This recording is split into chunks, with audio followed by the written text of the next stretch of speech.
Hello and welcome to a new episode of the Eastern Lariat podcast, your show for news, notes, reviews, and opinions on the world of Japanese pro wrestling here on cagematch.net. I am your host, STRIGGA, and after a month-long layoff, it feels good to say that again. Hello, Dylan. STRIGGA, I've missed you. The people have missed you. I've needed you in my life, and I just constantly, I lay awake in bed at night thinking, man, God, I'm praying to you, where is STRIGGA in my life?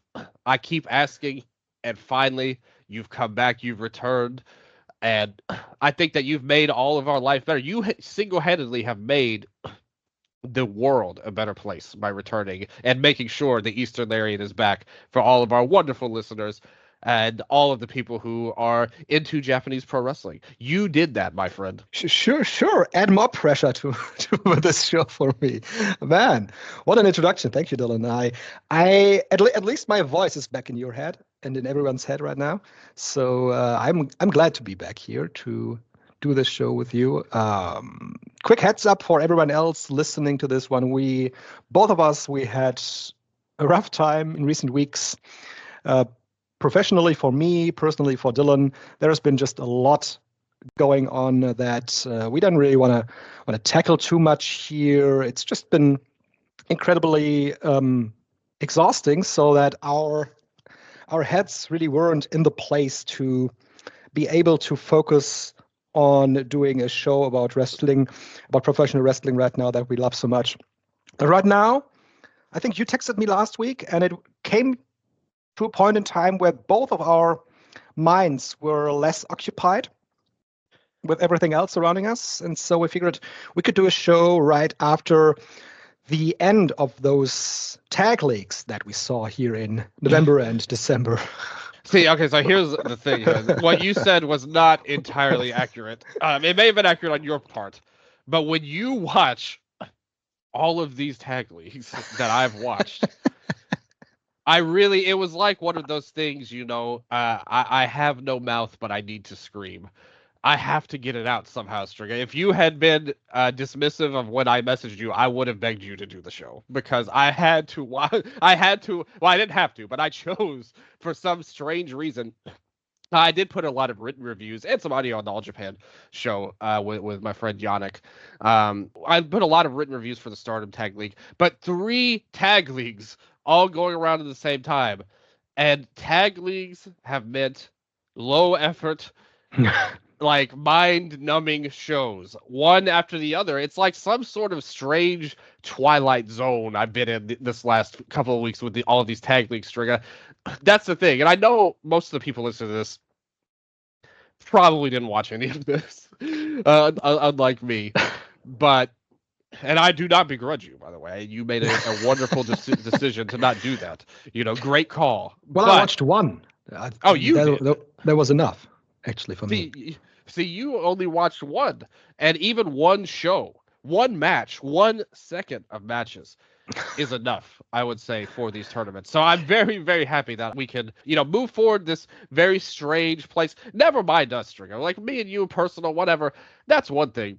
But we have to move forward in the world of Japanese pro wrestling from this tag league scenario that we've been in. We have to get away from your self-flagellation mode to watch 3 tag leagues at the same time. We have to get away from that, Dylan.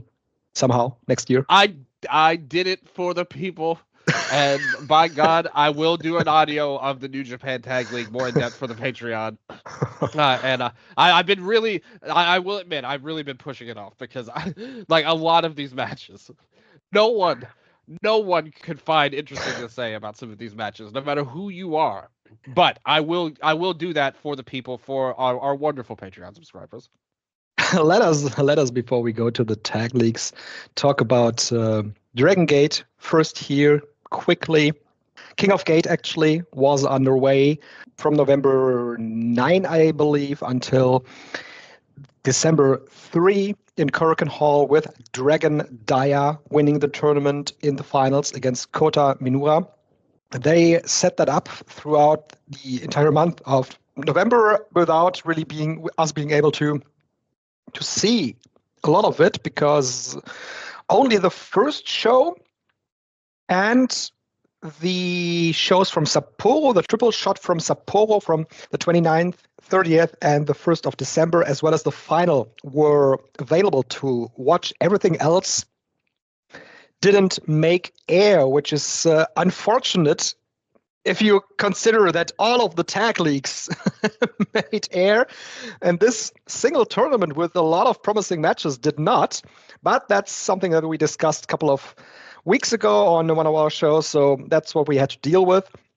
So they went to Sapporo to finish out the block situation, and it ended up being a rather interesting scenario because Shun Skywalker wasn't able to wrestle his final matches, which had KZ go to the decision rounds, and in the end, he actually made it to the top 4.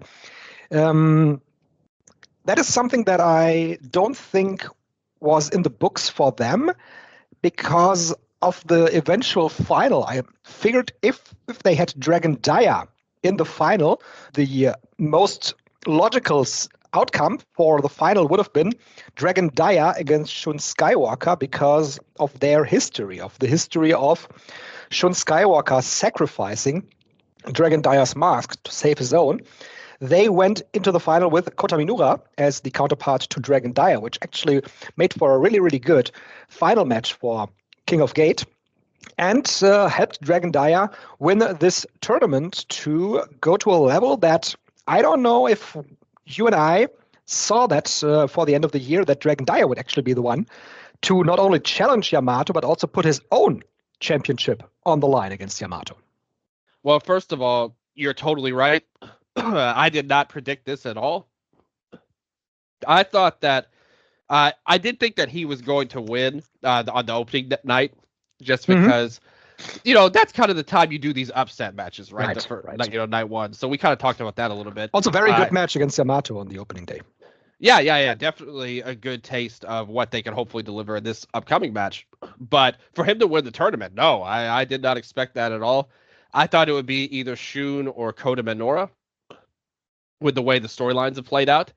But I personally totally approve of this decision. I think that it was a great call, and I absolutely love the title versus title stipulation in the main event. This feels like, and I kind of said it about that show a few months ago, the one with Yamato versus Ishin and Homare and all that stuff debuting. This is another time where I really feel like they've hit it again, where this feels like a really old school classic Dragon Gate stipulation. Both titles on the line, big storyline implications. They've really elevated Daya in a great way. And it really wasn't through any, game-changing angle or even a match of the year level match or anything, but more so just because they've been very consistent with him the second half of the year. They've constantly had him in the New Japan, universe with their tournaments. He was in both the junior tournaments this year. They've kept the title on him, let him go out and do his thing, and he's been a good champion for sure. But they've still had that limit a little bit on the Brave Gate since he's been the champion. Now we get to see not just him, but the belt itself positioned in a main event spotlight again, which they were kind of fluttering with that with Hyo earlier in the year, where they put the spotlight him in the Dead or Alive cage match. But this feels like a really old school Dragon Gate style type of move to put these two together, both belts on the line. I think it's way better that way personally too. I think it would have been a lot less interesting if it was just the Dream Gate on the line.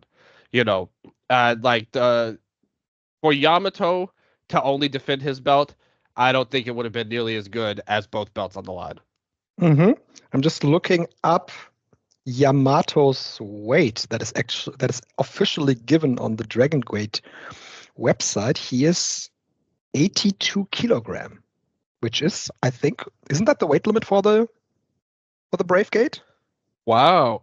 I think it is. How about that? Let's see. I'll quickly verify that on. We need to make sure that the sanctity of the weight Yes. class of Dragon Gate's titles is, followed here. Let's see. I'm just browsing Japanese Wikipedia page right now, looking for the Brave Gate. There we go. All right. Yes, 82 kilo. There you go. Uh-huh. Yeah. He doesn't even have to cut weight, right? Great stuff there for Yamato. Maybe he does. We don't know what his actual weight is here during Christmas season. You know, Christmas season always is heavy on some of us. Yeah. So we'll see about Yamato. Maybe he has to cut on the cookies, and we know that he is a great chef. So maybe he'll have to cut weight either way. We'll see about that. But yes, I really like the stipulation too, and that really opens up the match much more to me than it would have if only Yamato had put up his title on the line. Do you see a chance that Dragon Dia actually walks away with both belts? My gut says no, but I also didn't think he would win the tournament either. So that's it. Yes. Mm-hmm. They've got a good little bit of a run with him. I still think storyline wise, I think that they have a lot left untold with Yamato as champion. But if they want to end the year off with a bang, and they've done that before. They've done the end of the year big change before, where the most notable one that I can think of is when Doi beat Ben K, and that led to the big factions angle, like the Toriyama, all of that. So if they were gonna if they have something really major planned for the start of next year that none of us really can fully understand at the moment, if they have something like that and they want to start it off with a bang, just totally new era situation, that could work. But I would say at least 80 to 85, maybe even a higher percentage that Yamato would win. I think there's a couple of arguments going for either guy. The one that you just made, there's so much untold with Yamato as champion, especially because he has been hammering down the point that the Reiwa 6, the new generation, didn't cut it, but he, as an old-timer, he did. So there would still be time to go with this storyline to have someone from the Reiwa 6 step up, and of course, the Dragon Dia is one of those. But it really feels, it doesn't really feel rushed. But I don't feel like that. This is the point that everybody probably expected for one of those to dethrone Yamato. Then again, the idea of Dragon Dia being pushed so much in the second half of the year really makes you question if they don't just want to continue with that, because it seems to be that this push with Dragon Dia has been really successful for them. When you look at the gates and at the reception that he had when he finally won King of Gate in Kurken Hall this past week, of course the attendance wasn't as high, but the reception from the fans was great for his victory. So that could be something that they want to consider. There still is the question, though, what you do with Kota Minoura now, because of course the logical continuation of what we thought would have been that Yamato and Minoura face at the end of the year, after Yamato completely humiliated Minoura in their hair versus hair match in June, was it? In the summer? Yeah. So that is something that is still on the table for Yamato's reign, but that could also be something that they go back to without the championship, even though they have been pairing Paradox and Zebrats recently. So that leaves you wondering what the idea and the direction was there. For Minoura, the actual problem, I think, right now is that he isn't even the top guy in his own unit. Yeah. Which makes him less of a candidate to actually go for the Dreamgate Championship. Zebrats of its own is a group that raises the question of how long can it really go on before it implodes? I mean, we've talked about that before, and we had the discussion before the unit disbands match at the last big show. Mm-hmm. But right now, they have brought Yoshiki Kato back, and they have Homare in there as a new guy. There's lots of guys that have entered the group in the last couple of months that have them really bloated as a heel group. Even for a heel group in Dragon Gate, this seems like a group that's too large for one stable. So the question is, when does the point come that Zebrats actually implodes? Like I said, I feel like right now they're kind of needed, like in the company. Like they're a necessary evil, kind of. And in general, though, they're not even an evil, really. I think they're really doing some of their best work as a group. Oh, they're good. They're good, yeah. Yeah. So, I mean, I really don't have a problem with it as long as they keep up the momentum of where they are. I think that they're going to have to be more creative about how they spread this group out on their shows, I would argue. But right now, it's something that I personally don't see. I don't feel like it's been a problem yet. But, I mean, I understand your concerns, though. Like, when you just look at the number of names, it is a really big group. And especially compared, it's not just that it's a big group, it's that it's like significantly bigger than all of the other groups that they have right now. Most of the other groups consist of 3 people. Exactly. Like, that's really the bigger issue for me than them. It's more so that, because, like I said, I mean, we've seen huge groups before in the past in Dragon Gate, but I don't remember a time where it was one big group and a bunch of smaller ones like it is now. I think that is the one major difference and why it looks like more of a thing than I think it really is. Well, the counterpart to that is that Paradox actually added a new member with BB Hulk. So they're actually at 6 as well. So they would be the counterpart to Zebrats. And they are pairing them. Yeah. Yeah. Are they? Yeah. Well, they are pairing them in the recent shows, yes, but it's nothing is set up for Final Gate between them. If I'm not mistaken. Because and I thought that was interesting when we were talking about Minoru. Look at where they've slotted him on there. Back to the tag scene, which I mean, I think they're going to win. I think they're going to win like the belts, but and that kind of takes Minoru out of a main event role. And I think that might be for the best. That's why I don't really see them doing the change. Because, I mean, with Jason Lee, you always have someone that you can just have loose in a situation like that. That's true. So the title match is Flamita and KZ against Kota Minura and Jason Lee. I don't know. I really wouldn't put Kota Minura back to the tag titles right now. But like you said, they sometimes swerve us in our thoughts that we are going in with. Yeah. For the tournament, Dylan. Yeah. I watched the final days.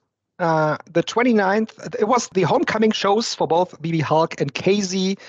It's in this weird Sapporo I-1 stadium. It's a soccer ground. It always looks not like a wrestling venue. It looks like someone came up with the idea to hastily set up a wrestling ring on a football field. It's not the best look for a show, but the shows actually were pretty fun, I thought. We had Hio pick up his first 2 points. It's another story of Hio. He was so much pushed in the first half of the year until he lost his title, and then it was basically going back to the undercards and losing all of his matches in the King of Gate, except for this one. He won it in under 3 minutes against Masaki Mochizuki. We had a good time limit draw between Madoka Kikuta and Susumu Yokosuka, eliminating Madoka Kikuta from contention in the tournament, and a good main event between Yamato and Jason Lee. None of these matches really stand out, but I thought for a show like this, the effort was there. The show on the 30th that had, of course, the KZ versus Shun Skywalker match that KZ won without Skywalker being able to wrestle. Masaki Mochizuki defeated Susumu Yokosuka. That was a really, really good match. Really fun match. Ishin versus Luis Mante ended in double countout. They kind of had to troubleshoot, I think, here. So that left both guys without any points, the double countout. And in the final, in the main event in Block C, Dragon Dia beat Benkei not as explosive of a match as I would have expected it to be. Just a decent one. That was it. The 1st of December, I thought, was the best show of this entire stretch. The reason for that was in the opener, they had a Block B winner decision match between Masaki Mochizuki and KZ, who had a time limit draw before in that block. And it was, of course, KZ's hometown. And Mochizuki beat KZ in a little under 12 minutes with a flash dragon suplex pin that looked really good. I thought it was one of the best matches that we saw in this tournament so far. We also had a really good match between Jackie Kamai and Hio on the mid-card on that show.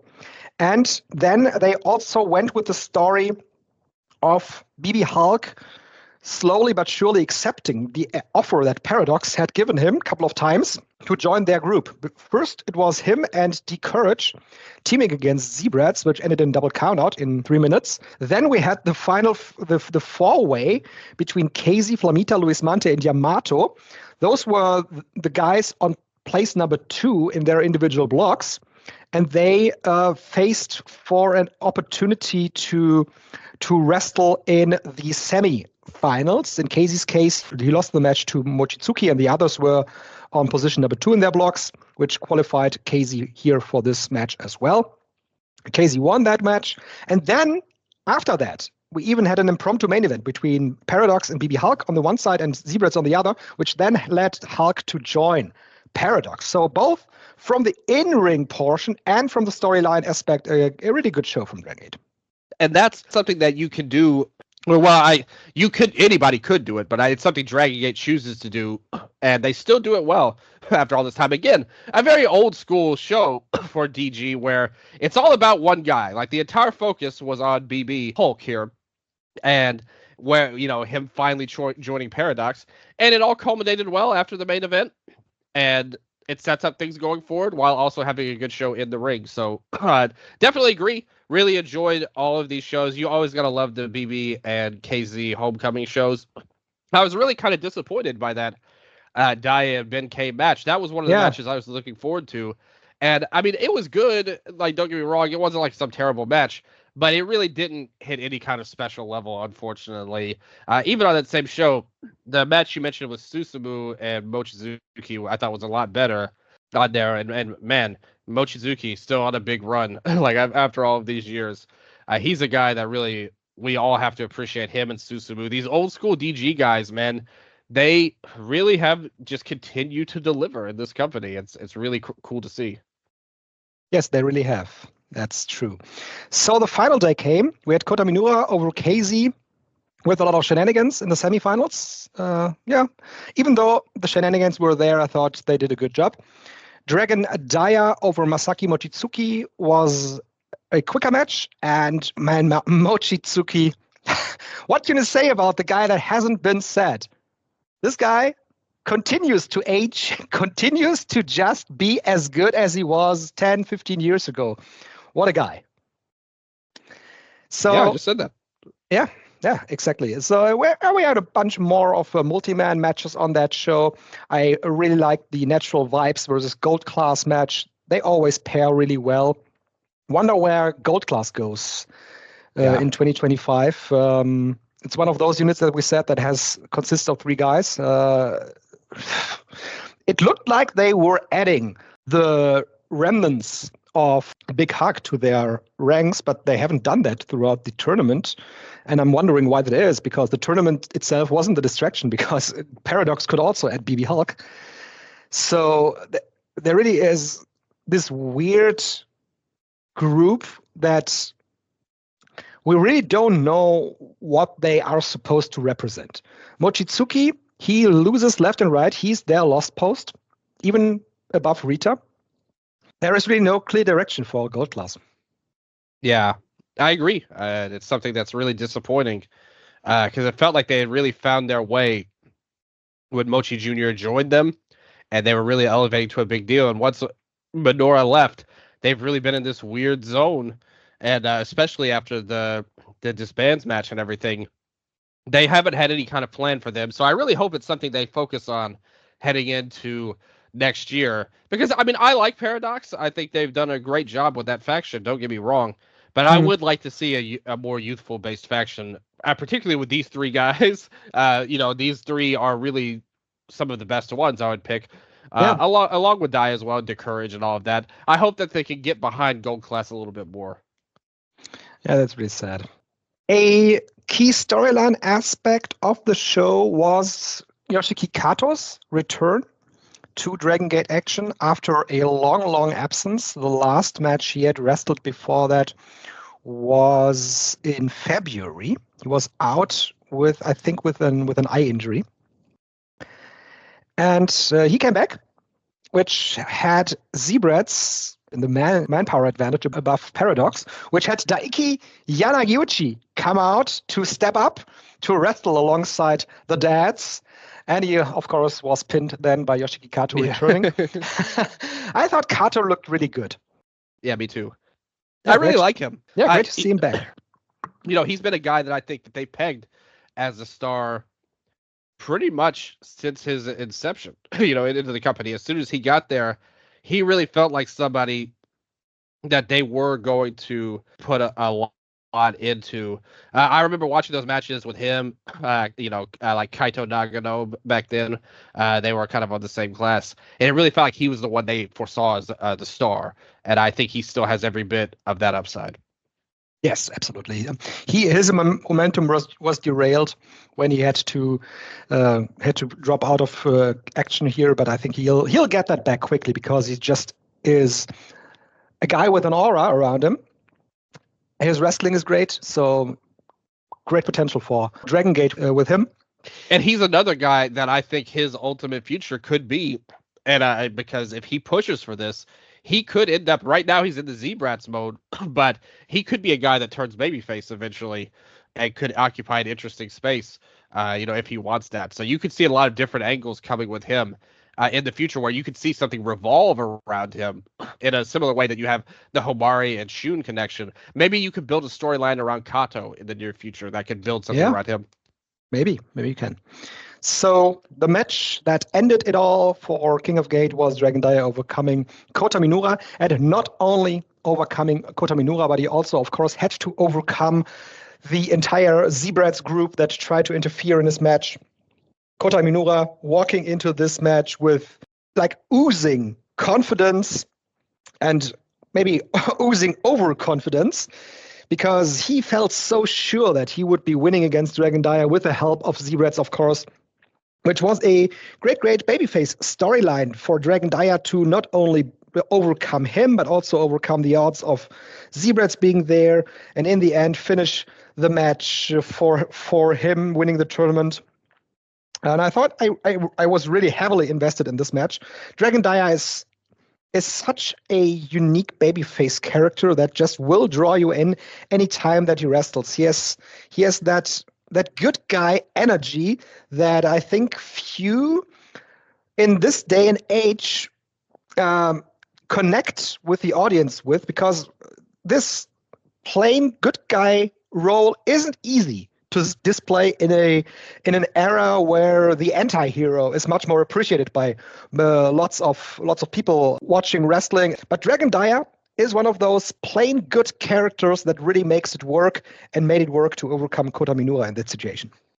Yeah, absolutely. Again, another old school DG type of move here. I think the one difference is I wish that they had kind of had I think you could have built to an epic moment of Yoshioka returning to help Dia out if they wanted. I know he was they saw him at the Sapporo shows. It looks like he might be nearing a return from what I can tell. And maybe I'm just a hopeful thinking there because I do think Yoshioka's been missed. Even though I would say, if we're kind of near the end of the year now, there's definitely been ups and downs in the company, but I would say in general, this has been there's been much more good in DG this year than negative. If I were to grade companies or anything like that, they would be one of the ones I would look at as one of the better ones.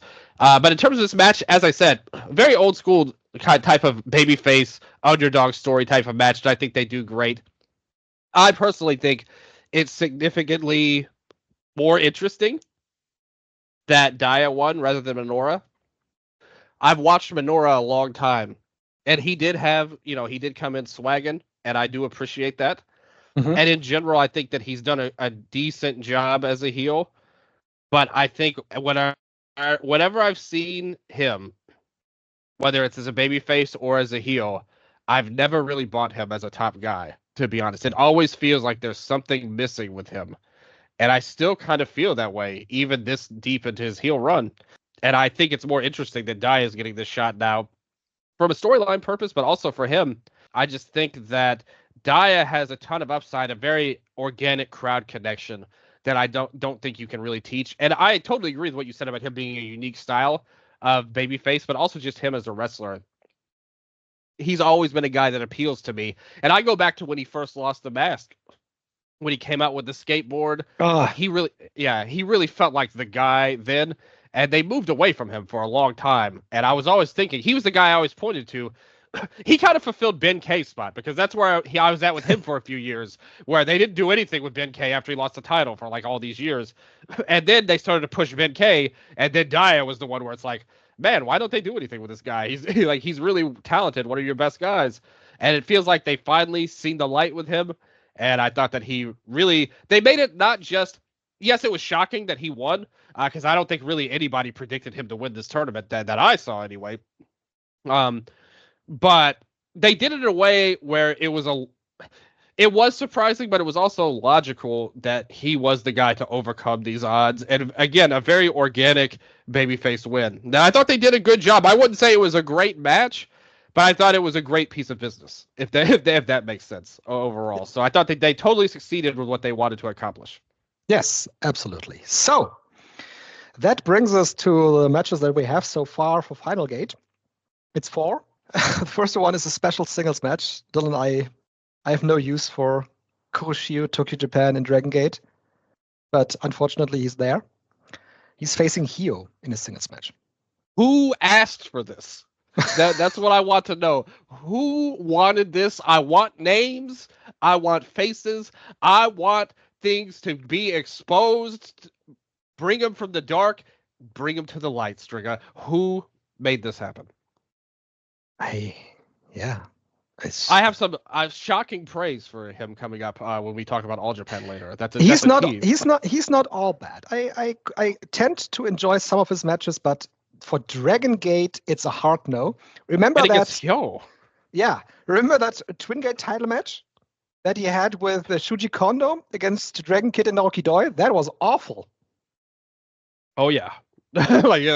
In general, like I said I would have some shocking praise, but any praise is shocking for Jiro, considering the source. But yeah, I mean, I don't know what this does for anybody. The only thing I can say is that they've really cooled off on Hio so much. This feels like kind of like a Gold Watch match almost. Yeah. Like, we don't have anything for you at all. So here's this random singles match, but we will give you a singles match on Final Gate Hero.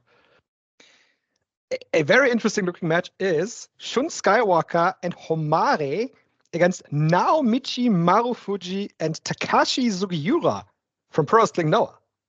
And Shun Skywalker, he has been using the Olympic Slam recently. He pinned Masaki Mochizuki on Sunday with the Olympic Slam, teaming with Homare.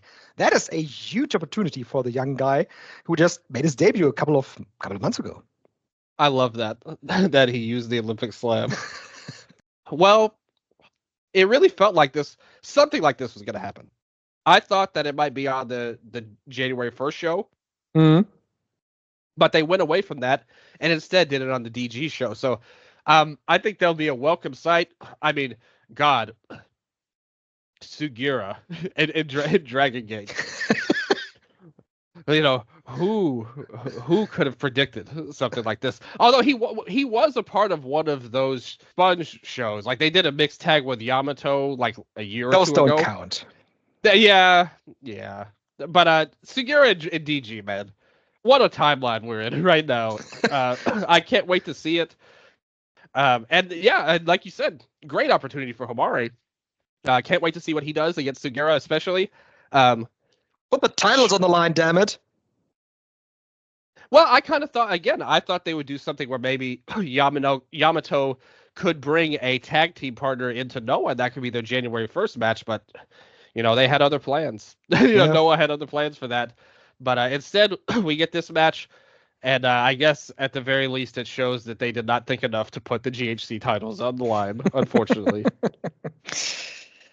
There is a set of tag titles on the line, though, with the Open the Twin Gate title, like we said. KZ and Flamita defend against Kota Minura and Jason Lee.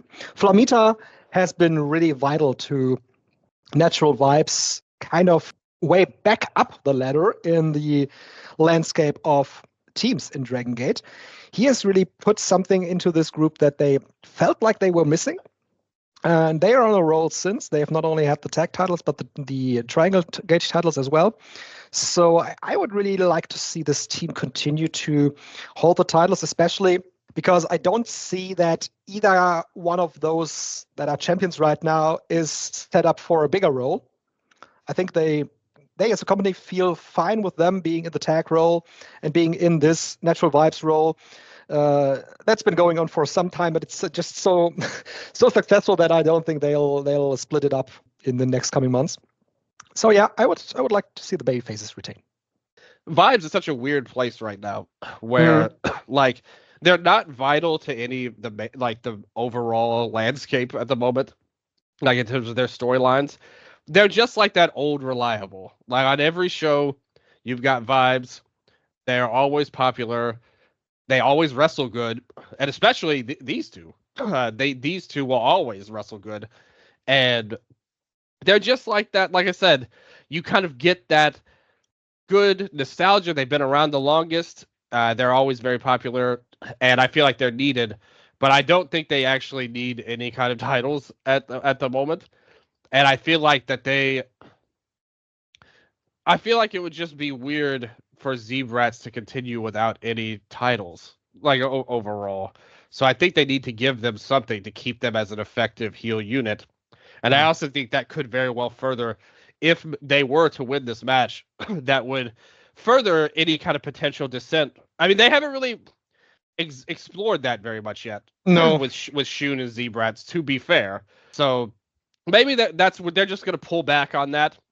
That was kind of like a one-note tease for now. They might pull back, and like you said, maybe Vibes can just win this. And it also depends on if Flamita can stick around overall. That's another thing that kind of adds interest to these titles, where any match could be the time if he has to go, at the point. So it's a really interesting and cool match. I think it's great that they put Benora and Jason back together again. I loved their team originally as babyfaces, so I'm very happy to see them back together. And as I said before, I actually think Benora is better served in this role than as a kind of main guy. Probably, but yes. But they do have storyline stuff they have not explored. Again, that's another thing. They've left a lot on the table heading into 2025 that they can go to, and that's definitely one of the biggest ones is Benora and Yamato. But so it's an interesting match, and I think it'll be a good match one way or the other. So I could see it going either way. I do think that Zebrats do need some titles, though, whether it's this one or another set. So I hope that they can get around to that pretty soon. Yeah. Minora and Jason Lee teaming is another piece in my very personal Dark Masquerade puzzle that I love to play. Yeah, I thought you would have been happy. Yeah, I am. Still, though, I love Casey and Flamita as a team. Well, they're awesome. Yep. So there's no reason not to love them, and I would be totally fine if they won for sure. I just hope that really my main goal is I would be even happier because it means Flamita can stay for a long time. Yeah, you should. Dragon Gate is a great place for him. Yeah, and then we talked about the main event for that show already with Dia and Yamato. We've laid out our scenarios for that, so that's a good-looking show for the Fukuoka Kokusai Center on the 15th. Yeah. And of course, Dylan, we have Kono Mama Ichikawa's final match in his Stalker Bozo series against Hiroshi Tanahashi, of course, on the 17th in Korakuen. No doubt will be a bona fide hoot. I think it will be very, very cool to see Tanahashi in this environment having a match with Stalker. It's going to be fun. I also want to shout out one of our listeners, Ashutosh. who has been rewatching DRAGONGATE from like 2008 on Twitter. Wow. On there, which is funny because we were actually talking about that not that long ago, me and you, and he has taken that journey now. So I want to shout him out on that one. Shout out to Ash, yes. So I think he was very disappointed at the New Hazard breakup that he's at now. Do you remember that? Oh, it's been such a long time ago, but I don't remember it fully. But New Hazard, who was in the New Hazard? I fail to remember right now. I have to look that up. Oh, well, obviously Shingo. Shingo, yes, he was Hulk there too, or was it a? Yeah, Hulk was there too. Yeah. See, don't test me, Strigga. I'm my New Hazard knowledge. They had that group. Oh yeah, with Kong as well. Oh. Yeah, I think Yamato was in there too. Mm-hmm. They had all the. Yeah. He was there from May on. He was not a starting member of the group. Yeah, you're right. But still, though, an interesting faction that did break up, and so I felt that pain when he brought that up on there. But yeah, very cool stuff. I always love, like I said, and that's kind of that's the one thing I really like about DG right now, is it feels like we're getting a lot more stuff that would have happened back then. For a while there at DG, like last year, I felt like. Remember that Kakuta reign? And it felt like the whole company was like just in a purgatory. In a holding pattern. Yeah. Nothing happened. And it was so boring. Even when it was good. Like it was so uninteresting. Now I feel like the last few months, the last half of the year, they've actually thrown some stuff against the wall. They've set some teases. They've done stuff like they used to do. And I really like that. I like that really makes me personally happy as a longtime fan. Yeah, it's been really good. It's been a good year for DRAGONGATE. Yeah, I agree. Let's talk about Pro Wrestling Noah and find out where their year stands right now. Dylan, a couple of shows ago, when we talked about the main event for Noah the new year on January 1st, 2025, where I will actually be in attendance, you suggested that it could be Taishi Ozawa going for the title, and I waved it off and said, of course you can do that, but is that really a name that you'd want in the main event? And yes, it is the name that they want in the main event, but it's not Taishi Ozawa. Oh, no. It is all caps Ozawa. Dylan, what has been going on with this poor guy? Well, first of all, the Nakamura match is the main event. Sure. Yeah, I'll always be the WWE guy if Noah has a big show. Especially Nakamura, but or Muto or someone else. It'll never be Kaito. You can guarantee that. So yeah, this push with Ozawa is something that's really been on my mind lately, Strig. We haven't got a chance to talk about Noah in a while. You know, they really fell off the radar, I think, for us and a lot of people. It's not that I didn't know what was going on. I've seen what's going on. I just wasn't interested in what they were doing. Same. I told you off the air, I've been watching the Monday Magic shows. They mostly have been entertaining. They mostly have been fun. And the key part of those shows is that you can easily watch them in under 2 hours. That's true. That's very important in wrestling these days. Yeah. Again, you saw that Brian Kendrick coming in and you were like, Monday Magic. That was not fun. No, that was not fun. What a fucking horrible match. Yeah, a lot of people feel that way. I have seen some people push back on that and say it was a hidden gem.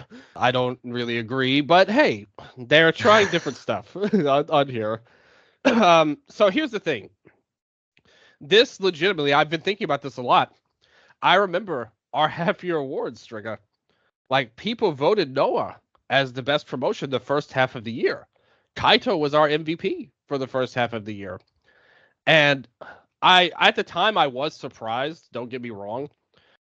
But that shows that they at least were doing some things right to a lot of people. You know, it wasn't, maybe the best for me, but they did some good things in the first half of the year. And then the Noah office sat down, we can't have that. Exactly. Like, that's how it feels. Like, it feels like this company has plummeted to all new lows. I think this Ozawa storyline may legitimately be one of the worst I've ever seen in Japanese pro wrestling. What are they thinking with this? So to explain it, Ozawa, he was kind of their promising heavyweight prospect. They've had others. Kaito, we've gone over ad nauseum. Inamura, we talked about how they dropped the ball. I was just going to say, it's the key part. They have had others. Yes, they've dropped the ball with them, and they wanted to make sure we didn't get any kind of ideas that things would be different with Ozawa, I think. So he was on excursion for a while in England and Europe and stuff like that.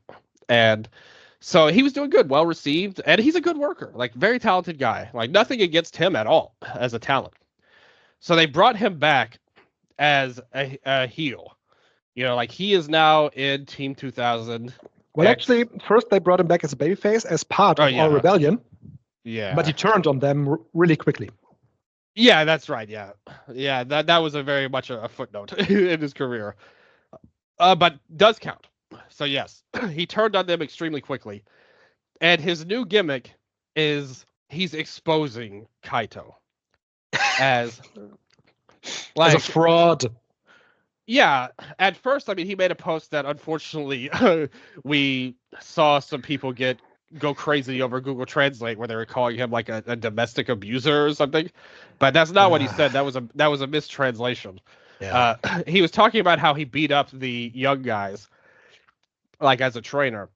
Like he was like, "You injured me as a rookie and all my friends. You're a bad trainer. You're a bad guy."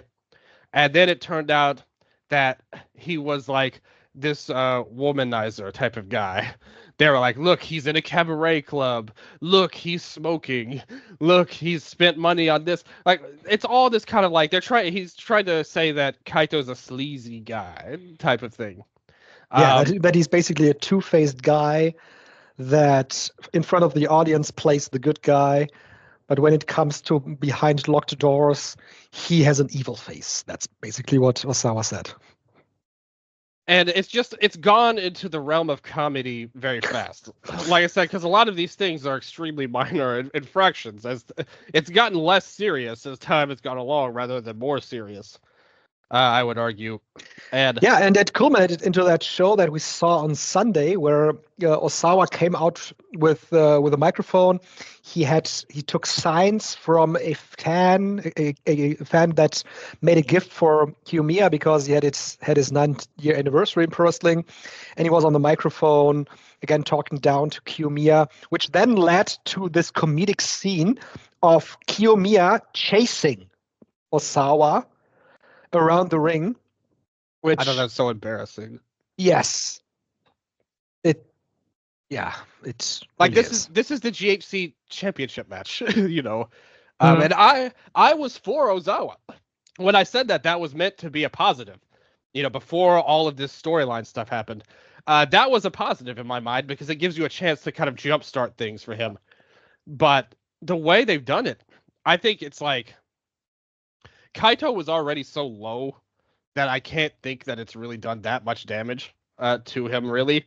The title looks worse for sure, I would say, to be in a match like this. And Ozawa, I think it's going to be really hard for him to come back. It's going to be hard. Yeah. Yeah. And I think that sucks because he's a talented guy. Perfect summary by Hisame, Noah's Archive on Twitter. Kaito Kiyomiya chasing Ozawa. This needed the Benny Hill music. That's where we are with this storyline. The Benny Hill music. This is the main title. It's not like the GCW or DRAGONGATE title that were for the comedy role. No,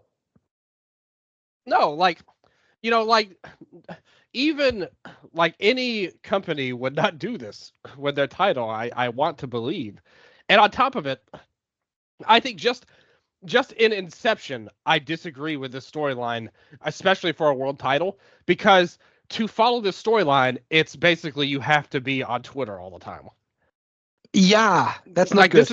This is not an in-ring storyline. This is a guy taking secret photos and making crazy accusations.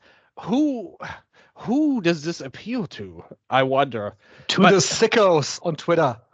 But really, what this is a Tokyo Gurentai gimmick that we're seeing here. Yes, that's a storyline. That's a storyline for a Tokyo Gurentai show that you do in Shinkiba First Ring. Exactly. With Minoru Fujita in the main event. Yes. Yeah, so you are 100% right on that point as well. But that's what it feels like. That's the problem. Like the one putting this together, his mind has not advanced beyond Tokyo Gurentai in all of these years. And that's why you see stupid stuff like this. And it's working out fine for Monday Magic. It's fine because the concept is working out fine for them, but this Budokan. This is Tokyo Nippon Budokan. And it's a shame because I think that this title, this title should mean something even in the darkest days of Noah. I think that they were always pretty protective of the belt. Oh yeah. And I thought that they did a good job no matter what. I guess the Muto reign was what it was. But you can say that Noah have been much more protective with their belt than, for example, All Japan have with the Triple Crown. There have been crazy storylines, there have been crazy challengers, and we've also had questionable champions for All Japan Pro Wrestling. But Noah has usually been very straightforward with the title. And now it's totally gone off the rails. We just mentioned that Kendrick title challenge. Thank God it wasn't a title change. But we've got this with Ozawa now. Like they're turning this into a comedic title, and if the title is comedic, what is there to care for in this company when there's no goal anymore? I mean, and what title is prestigious right now in Noah? Like, what division has really popped off to where you've seen guys make big moves up? Even last year, you had, somebody like a Wagner have the national title reign. Things like that in the past. Like, they haven't been able to do anything right this year, I think, with Noah. And I think, we talked about Dragon Gate. I would say Noah's year has been very bad. Like, I think it's, like, even by whatever standards you have, because they have been on the downswing for a while. But I think this year, and especially how they're ending it, what are they doing? Like, what are they hoping to accomplish with this? I have lost interest in watching Noah. The reason that I have a ticket for this show is that I am in Tokyo and I want to go to Budokan. You are going, to be fair. They drew you at the very least. They didn't draw me with any of the matches when I'm looking at this card. Yeah, let's there's one match that maybe one or two matches that I really like. Let's go through the card. Okay. Yeah. So we have Noah the Rumble. It's a 6-way match. Daiki Odashima, Yu Owada, Harutoki, Shuei Taniguchi, Tadasuke, and Yuto Kikuchi are in this match. It's the juniors, rookies, and Shuei Taniguchi. And it sounds like a fun match, to be honest. Yeah, it actually sounds like a fun match. GHC Junior Tag. I will say one thing real quick on that. The rookies, Owada and Odashima, are very good. Very talented. They always have great rookies in Noah. Yeah, and that's the thing. When you see Ozawa come back like this, and you see, like, Inamura had to go. Like, he left. Like, he didn't really leave, but he would say, I'd rather take my chances at NXT than stay here with Chef Michaels on here. And it gives you, how could you be invested in these two's journey if they're going to come back and do what Ozawa's doing? Yeah. Harutoki is a guy from the Osaka area. Very good talent as well. He had a match with Go Shiozaki, I think, on the Limit Break show recently. He's like a 0-1 worker as well. Is he? Did he ever work at 0-1? I don't think he did ever work with a 0-1. But I'm how good was that? How good was that Go and Ishikawa match? Oh yes, Limit Break. Oh, yeah, I love Limit Break. I wish they booked the regular show like they do those shows, like Limit Break. Yeah, we talked about that in DMs, you and I, actually. Yeah. Go Shiozaki had a match against Harutoki at Limit Break 4. And then Shiozaki had this match with Shuji Ishikawa for it's for actually the 0-1 heavyweight title that I think 0-1 will never see it again. Maybe that's why I was thinking about it. Yeah, like I said, him at 0-1. But he's an Osaka guy, like Don Bori Pro and all that. Right. Yeah. Yeah. Yeah, but yeah, check out Go Shiozaki against Shuji Ishikawa. They went to war. That finish was so great with them just running around and Go catching him with the Go One Lariat, and Go even like crashed and burned. That ruled. Yes, that really ruled. And not to mention the pile driver on the apron that Ishikawa brought out on there. Jesus. Yeah, that match ruled. And you were right. I looked it up. Harataki. Yeah, Osaka guy, don't Bori Pro. As I said, that's his own promotion. So you were correct on that. Yes. So junior title 3-way match. Hayata and Yohei defend against Amaxa and Yunta Miyawaki, as well as All Rebellions, Alejandro and Kai Fujimura. That also looks pretty good on paper.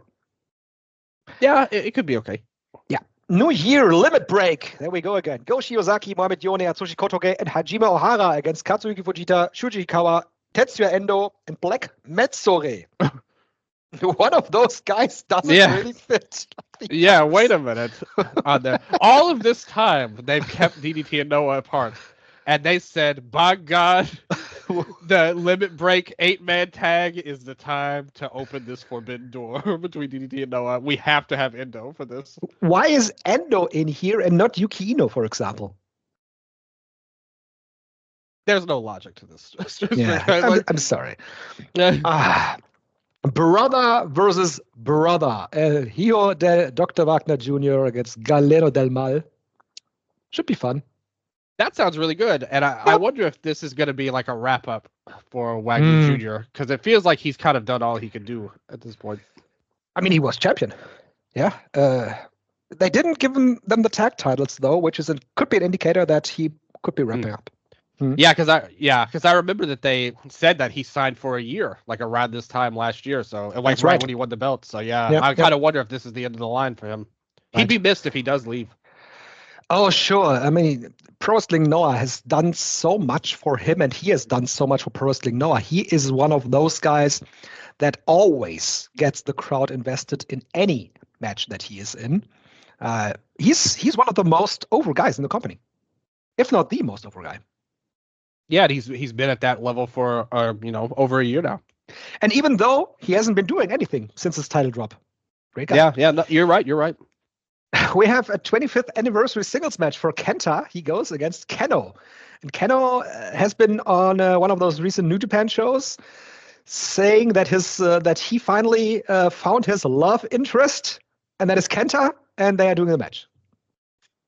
Well, I suppose this has some nostalgia factor, to have Kenta in there. I mean, it doesn't sound like you're that hyped for it. It's a Kenta singles match. I know what I'm getting. Wow, and I think the only hope is that when he has been in Noah in the tag scene, he found another gear that he didn't really show in New Japan. Mm-hmm. But it's still him in 2025. Yeah, and that's just it. I mean, sure, it's for the Noah crowd, for all of those hardcore Noah fans, it's going to be great to be seeing Kenta again. But then again, I am wondering how much of that original Noah fan base is still there. Yeah. Especially after the Suzuki-Gun invasion, we know that there has been a significant drop-off of original Noah fans. And even that was 10 years ago. That was 10 years ago, and then they had been rebuilding since. And I presume that most of those that came in new know that Kenta is a legend of the company. But is there so much investment? That's the question. Maybe he brings back some of those old fans. Yeah, and I think it's something that if I were running the company, I probably would try to play into that, lean into that a little bit more. I would do so much different if I was in charge of Noah than what they've done. But one of the things I think would be smart of them is to try to lean into the old, like that this company does have a legacy. Mm-hmm. Like, yes, there's been down years, but this was like the best company in the world at one point. Kenta was an amazing legend. Me personally, like he was my favorite wrestler, like for a long time. Not anymore, I promise you that. But there was a time where he was one of the best wrestlers in the world, and I'm happy to see him back. But like you said, to me, when I look at this company, and we kind of talked about it with the title, and this is somebody from me, watching for 15 years now, and you've watched even longer than me. But when I look at this company right now, this is not the same company that Kenta was in my opinion. Like, I don't look at them as even the same. at this point because I don't think my mind will let me kind of conflate them. It feels like a totally different company, and that's not a good thing to me. So I would try to kind of bring things back to where they have a legacy, they have legends, they have amazing moments and amazing title reigns in the past, but they go away from it for stupid reasons so many times. And this one, I think it gives Keno a big singles match on the big show. There's no real storyline value to it, I don't think. Remember, not that long ago when they were doing the New Japan and Noah thing, they had Kenta represent Noah in those matches on the cross-promotional shows. So they have that there. I think there's an inkling of interest in this and some spark, but it's not what it could be. And it's not like it really means anything in the long term. It'll just be like a good novelty is what I would describe this match, unfortunately. It's not getting any better when we look at the next match. It's Daga defending the junior title against Eita. See, that's not even a novelty. That's just a bad match. So it's just a bad match. I have no use for either guy. And that's a sad thing. Again, this is another thing. Noah, to me, even at their darkest days, again, like Suzuki-gun, Invasion, and all the rest, they always protected their juniors much better than New Japan, in my opinion. Not always, considering how things have gone lately, but for a long time they did. And I think that's one of the saddest things to me is when I see the junior division these days. And it's not just now. It's really been for a long time now with the Hayata having all of these reigns and Daga now. So there's really nothing left in that well anyway. But it's not a good match nonetheless. And not for Budokan, man. Oh, like again, who does this appeal to? Exactly. I don't know. Maybe there is a Noah fan base that this appeals to, but certainly not for me. What is something for me is the GHC national title, though, and that is a match that I'm probably the most excited for on this card. It is Manabu Soya defending the title against Masa Kitamiya. Give me 15 minutes of straightforward action with both guys hitting each other hard, and I will be happy. And maybe they could play this. I mean, for me personally, I'm so cynical about this person in particular in this company. But maybe they could make this feel like a big win for Kitamiya. Like he finally gets his title win here. I would love to see that. Like I said, I'm very skeptical that they really see any kind of future for him, or they're even capable of booking anyone with a future, perhaps, maybe more accurate to say. But I think if they play it the right way, they have this hard-hitting match, which me and you both expect them to have, and it's going to be great in terms of the in-ring. This is the best match you've said so far, hands down. If they have that big match, and Kitamiya has an emotional title win, I think this match will not only be good, but can actually mean something and give them a starting point before they screw it all up. Exactly. That would be good. We have the GHC Tag Team title match coming up. Naomichi Marufuji and Takashi Sugiura go against Jack Morris and X. So they probably bring in another guy for Team 2000X.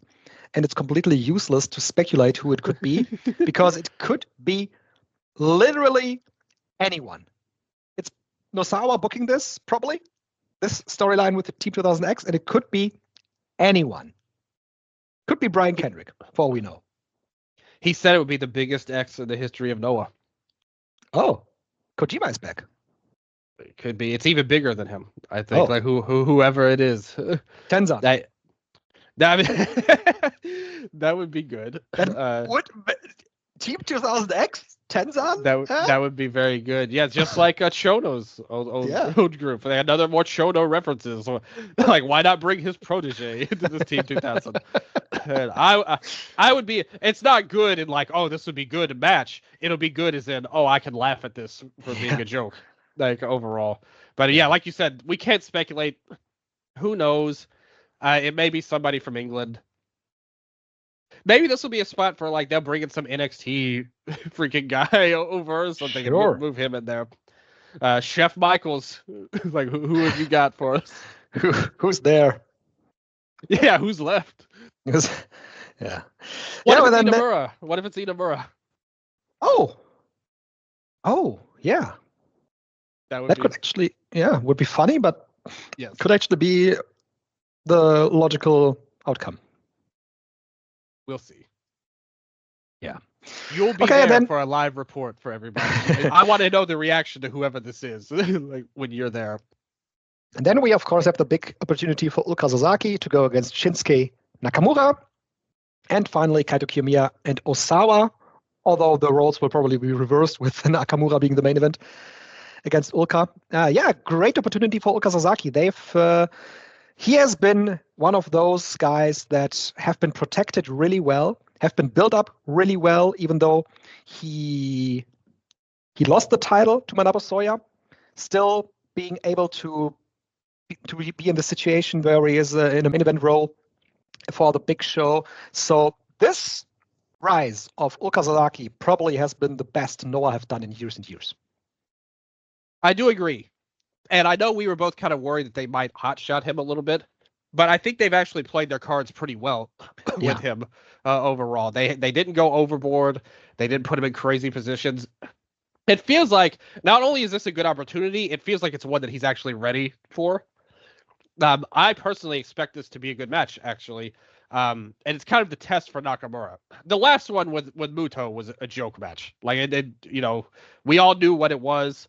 It was a charisma, legend type of thing, but we knew it wasn't going to be a work rate type of match. We're going to see what he has left in the tank for the Japanese scene at this point. I think this is the best we can see. I think Oka's a great opponent for him. And the interesting thing is he is a champion right now in WWE. He just won the US belt. So I don't think that'll have any impact on this match one way or the other. But it's a nice little note that you will say, hey, we have a champion coming over here for this match.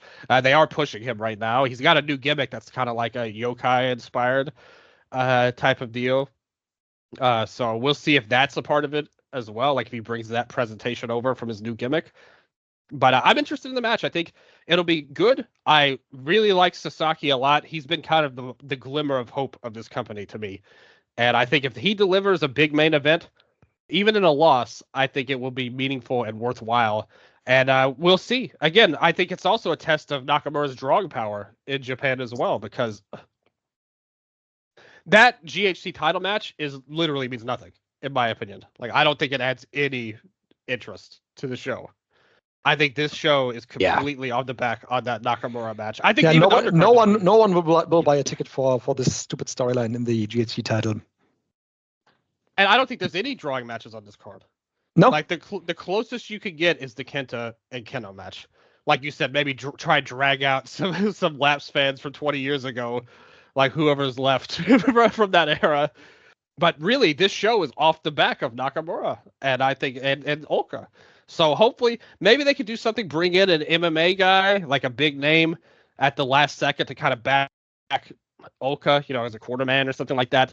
You could try to do something gimmicky like that. But when I look at this show, there's some good matches on it. There's some matches I really have no interest in at all. But I don't see a lot in this show. Like for your biggest show of the year, I think they should have done a lot better in multiple ways, actually. Even compared to some of the years prior. Like, how do you think this stacks up to some of their other January 1st shows? Oh, it's much less interesting. And I think last year was not. I mean, okay, there'll be nothing on this show as bad as Ibushi and Marufuji. Sure, but you had an appeal going into that show. You're right. More than one appeal, actually. We also had the Kiyomiya and Keno title match that, of course, didn't deliver, and you didn't want to see that match at that time, but it had an appeal. It was Soya. Oh, Soya. Soya went for the title last year, and that was a great match, to be fair. Yeah. But it's Soya and going for the title at the same time, which is going in there. So yeah, Kaito was facing Evil in the 8-man. That is right. Yeah. So, like I said, that show wasn't that great. We had Daka versus Eita last year. Yeah. See, that shows you how bad. This goes back to what I said about the junior division earlier. This shows you how terrible that they've done. And again, I didn't think last year's show was very good either. No. That's kind of the same thing. They're running into these same issues. The year prior was the Muto and Nakamura. That's the one with Keno and Kaito. And I'm sure even back then, I probably didn't want to see it even 2 years ago. But that was a great match, though. That was one of their best matches, the Kaito Keno match from a couple of years ago. Yeah, I think they're in a rough spot right now. Do you think there's any chance that Ozawa wins the belt? Like, do they just say, screw it, we're going full force with him as the heel champion?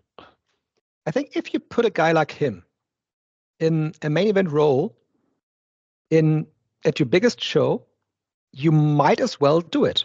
You might as well break with expectations, and you might as well give him the title, because what purpose would it serve for Kaito to just beat him? He would be back to being just part of this group, and that is it for him. Kaito, yeah, go on. No, you can go on. Kaito is an established guy that we know he, from time to time, just drops the title for dumb and stupid reasons. But that's what he does in Pro Wrestling Noah. That's the role that he has. That's what he does. Yeah, that's what Kaito does. And Ozawa, on the other hand, when I'm just looking up and down this card, he is just one guy that actually could have an upside to him. But then again, do I expect Noah to push one of those young guys? I am very skeptical. The thing is, if they had done what I envisioned with Ozawa coming back, I would 100% agree with that. The way this storyline has played out, I feel like the only logical end is for Kaito to beat his ass. Like, with all of the trolling that they've done. But otherwise, I feel like you risk doing, like, what good can come of this particular version of Ozawa as champion overall, because his whole gimmick is to troll on Twitter, basically. And I think that there's no upside to that. Like, even if he won, I don't think that actually does anything for anyone because of the nature of his gimmick. If he were just coming back, I actually would have loved that. You could have drawn easy parallels between him and when Kaito came back for the first time on Excursion and won the bout very early. That, like, okay, you did it, I could do that too. And it's going to be at your expense. I think you could have had a very compelling and interesting main event if Ozawa had just come back as a normal guy, like not joining him or doing this heel stuff. Just being on his own. Exactly. Like, Kaito was on his own for years. Like, they didn't have to have Ozawa in a faction. So let him come back and say, I'm going to do what you did better than you. I can carry this company and you can't, which is proving to be true with the Kaito. I mean, okay. What would you grade this Kaito title reign that they've had so far? Oof. 5 out of 10? Yeah, exactly. Like, it's not like he's bad, but there's no juice to it at all. Like, I don't think there's no juice to it because there is nobody to pair him with that he actually could have an interesting title reign. Yep. And when I'm looking at the alternatives, who is there to hold the championship right now that could have an interesting title run? And that's the thing. I mean, we've kind of brought this point up before with Noah. There really is nobody, but they'd had somebody in Inamura, and they squandered that. Yeah, that's the thing. I mean, like, there's no real hope for the company right now. So when you look at it from that perspective, maybe it is worth throwing something against the wall with this Ozawa thing. And they have put time into it. Like, they put effort into it. But I feel like this storyline, okay, if Ozawa wins after making all these allegations and just wins the belt, that really screws over Kaito to me. Which, I mean, is nothing new for the company. Exactly. That's why we're here now, where his title reign means nothing. Because no one believes in him and when he's a sucky champion, because they spent years burying him in crazy ways and nonsensical ways. So why not do it again? Why not do it again? Put the belt on Ozawa, have him prove Kaito is a smoker and all the rest, and let him be the champion. And him and whoever the biggest X in the world is will lead the company going forward in 2025. And Benny Hill music. Enjoy the show, Strig. I will enjoy the show, nonetheless. We will discuss this in future. Yes. In the future. So while we were talking about Pro Wrestling Noah, Dylan, I had just come across some breaking news from All Japan Pro Wrestling. We're actually, I wanted to say that at the beginning of the show, we are doing this in your original zone. This is Yes. a very, very early show for you. It's a bit past midnight, and it is the morning hours in Japan, of course. Yeah. And we have breaking news from All Japan Pro Wrestling. I want to read this to you. This is really interesting and could lead to some major changes in All Japan Pro Wrestling, actually. So Suwama is resigning as a managing director for All Japan Pro Wrestling at the end of 2024. And his new role will be a part-time manager for the company. And he will become the president of Evolution Yoshi in 2025. He will remain a member of All Japan Pro Wrestling, so still signed to the company while being the president of Evolution. But his match appearances in All Japan will be limited to 1 or 2 matches a month. However, he will still be in a managing role when he is there. Yeah, that's some big changes for the company, because Suwama has been key part of the All Japan office for years and years and years, even dating back to the Akiyama days. He was part of the office, on and off, of course, but that's a big change. Yeah, I mean, it's the end of an era, but also not that actually surprising. No, He had met with Tenru not that long ago, and you could kind of presume that this was something that it had been reported that he had met Tenru, and it felt like this is kind of what that was like. This is what that was about overall. Like I said, the fear is, I think if you're a fan, is that he goes the way of Zeus, and brings in this limited contract or whatever, and then he just disappears, which would be very unfortunate. From what I've read on it, it feels like they really, like, he just wanted to leave, and they more or less begged him to stay, and so this is kind of their compromise, that, like, okay, yes, I'll leave, but I'll come back for a show or two, like, every month, and it feels like that they just really begged him to stay. I guess so. Yeah, I mean, that's kind of what I've read about it, which makes sense, I would say. I know that they're going to do a press conference, probably in a little bit, like from when we're recording, so we'll probably have a little bit more info on Twitter in the days to come or whatever. But yeah, end of an era. It's really interesting that he leaves this company now with Fukuda on top. And it is, of course, with the managing director Toshiki Toeda. I think he's the manager for 2AW as well. It is Suwama and Ishikawa now being back together. And the key part of that could be that Suwama remains with All Japan and remains part of the office. So that could also leave the door open for him and Ishikawa to eventually, at one point, come back to All Japan to take over the company as a whole. Mm-hmm. I don't think that's out of that's completely impossible, with how poorly the president has been received at the beginning of this year. I think it has smoothed out with Fukuda, because he just stopped being a complete idiot online. But I feel that there must have been some resentment left with the guy. And when you're in All Japan right now and seeing that Suwama is actually with 1 foot out of the door and 1 foot in, that raises the question what the managing situation will be looking like in 2025. And it is a big test for this office to run a proper pro wrestling company without the knowledge of someone like Suwama. And sure, I mean, being the president of Evolution Joshi is probably just fine for him right now. But I don't really see that Suwama gives up on All Japan Pro Wrestling. I mean, he's been there 20 years now, know. That's a long time, and they've kind of made steps to I feel like they probably had a feeling this was probably coming sooner or later, because they put Kento in a power position earlier in the year. Mm-hmm. It's been said that people like Aoyagi have been doing a lot of training. Even Ryo Inoue, who's a young guy in and of himself, is a big part of the dojo right now in All Japan. They put these young guys in spots to where they were kind of prepared for this. It feels like they were kind of preparing for this if it came about, to where it wouldn't be as bad as it would have been like a year ago, like when everybody else left.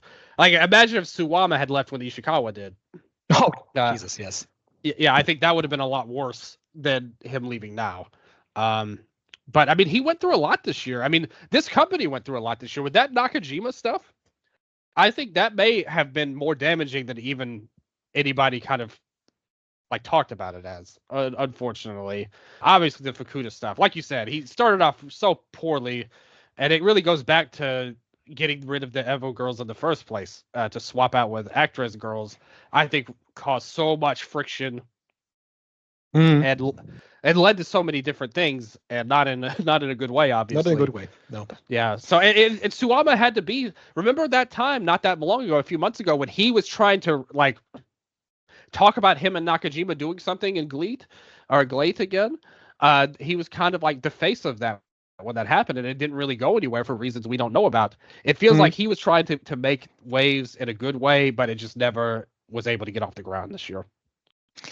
It's a testament to how good the talent in this company has been in 2024, that all the disarray with Nakajima has really been a non-factor in recent months and has not been talked about since Nakajima left the company. It's wild. And when you look at it, where Nakajima is now and where All Japan Pro Wrestling is now, it's very clear who the winner is of this split.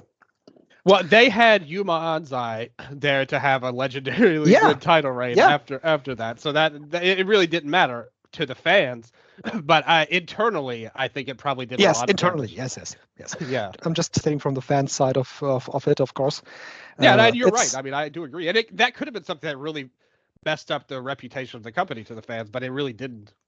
Yeah, and it's come to this now that in early December, Dylan, we had 2 tag leagues in All Japan and in New Japan Pro Wrestling that ended up with 2 sets of winners that actually didn't really help the tag division in either company. It's been much worse in New Japan Pro Wrestling, with Hiromu Takahashi and Tetsuya Naito winning the tag league and just not going for the tag title on January 4. Okay, well, I did predict that they could win the tournament, if you remember when we talked about that. Yes, I know. I didn't think that they would vacate the titles due to injury. There were multiple injuries. That tournament was a complete disaster, from quality-wise, injuries. Are they going to fight the Bucks for the titles on January 5th? Who knows? Like, they didn't announce that. Why couldn't they? And this is my problem with that whole thing. Now that we're getting into that. Why is this match just like, what are they doing with this card, Strigga? Like, this Tokyo Dome card. Why did it take so long to get to this point? It makes no sense whatsoever. The only thing I could thought of, and we talked about it last time, was that maybe they were going to do this and bridge into a vote type of scenario to play off of, for Umino to play off of Naito's own story from years ago. But it doesn't even feel like that. This title match between Zack and Umino, I mean, who could care about this? This dome is going to be something. like this is, you are going to be there. So they drew you, Strigga. But I don't know. I'm really not confident about that show. Is the tag title actually vacant? I don't think it is. I thought they vacated the titles. I'm not seeing that anywhere right now. Oh, really? Yeah. Wow. I mean, I know that Hinare is injured. Yeah. And they took them. They took them off. They took them out of the tournament. I know. Well, okay. Well, they said that. Yeah, they said. Well, I'm seeing reports of that, but I guess it's never got announced by the company. Unfortunately, though. Yeah, it was not announced by the company. So yeah, Okan said that they vacated the titles. So okay, we'll maybe they'll still do that. Yeah. So they're gonna vacate them. Like, even if they haven't announced it, they're gonna vacate them. Yeah. So that is the one tag league. Nothing came out of that for any tag team really that they have built up. There wasn't a single good match I would say would be recommendable from that. And I watched that whole league, by the way. Is there any tag team you can see that gained something from this league? I guess the Phillips on there. Yeah. Like, Yeah. Sure. just by being in it. I mean, it's obvious that. I mean, it's kind of. I think if you're a big LIJ fan, you could get behind, Hiromu and Naito and their story and stuff. But as far as match quality, no, no, not at all. I mean, Bishamon's a fine team. We all know that, but there's nothing interesting to come out of this league for anybody. I would say, with all honesty, I'm not trying to be negative, but I just thought this was a total dud of a tour, even compared to the other tag leagues. And like you said, I mean, I expect them to face the Bucks for the titles on January 5th. Like, they're not going to bring the Bucks over and have them face nobody. Like, they're going to have to have a major match for them, and that's the only one that makes any sense, because they can't do it with Okan and Hinari. And I hope Hinari gets well soon, of course. You don't want to see any major injury like that. Along with Callum Newman as well, who also got hurt on this tour.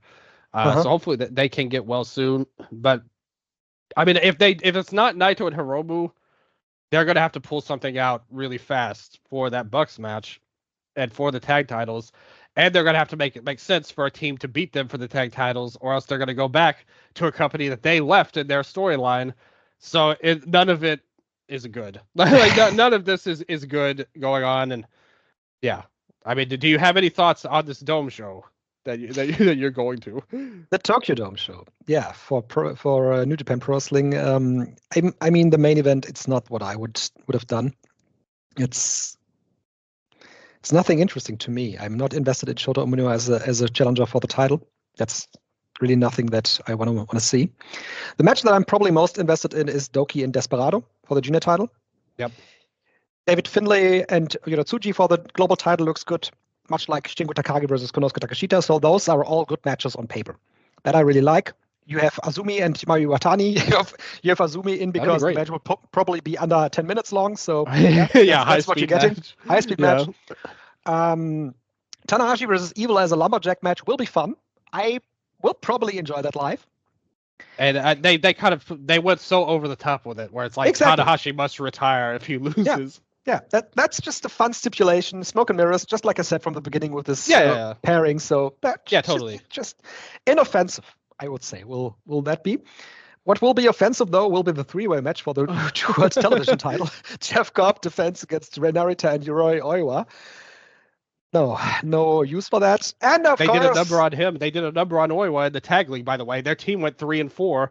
So no big booking. Well, we talked about how would they have these guys lose? Oh, well, it's Oiwa, so who cares? It's Oiwa losing. Yeah. And junior title 4-way match, of course. Junior tag title 4-way match. Kushida and Kevin Knight defend against Robbie Eagles and Kosei Fujita, TJP and Francesco Akira, and Clark Connors and Drilla Maloney. Same old for the junior tag title at the Tokyo Dome. What do you think the main event is? The main event of that show. Yeah, will it be the belt or will it be Naito and Hiromu? Because I think it'll be the belt. The way they also added Great Okan versus Taichi for the King of Pro Wrestling title, and of course Hiromu and Naito. I'm glad they gave Okan that spot, by the way, because it would have been kind of sad if he got. Yeah, it would have been sad. Yeah. I think it will be the title. And that's a testament to how poorly built all of this is, if that comes to pass, because Naito and Hiromu is the biggest match they have left, I feel like.